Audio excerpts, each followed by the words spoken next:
ভাবতে কেমন জানি অদ্ভুত লাগে, একদিন আমরা কেউ থাকবো না। এমন অনেক মানুষ আজকে কবরে শুয়ে আছে যারা জীবনে নিঃশ্বাস নেওয়া অবস্থায় মরণের কথা হয়তো মনেই রাখে নাই। আজকে মরণ তাদেরকে এমনভাবে আলিঙ্গন করেছে, টেনে হিস্ট্রে মাটির নিচে নিয়ে গিয়েছে।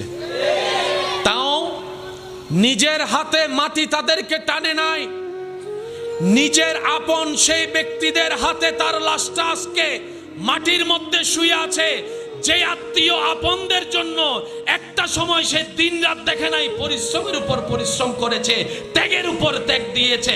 ডান হাত তুলে দেখাই, বলেন ঠিক কিনা?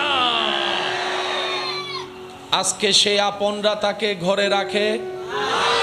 আপনি আসরের সময় মৃত্যুবরণ করেন, এশার হতে না হতে আপনার জানাজা। আপনার মৃত্যুর সংবাদটা যদি সকাল 10টায় শোনা যায়,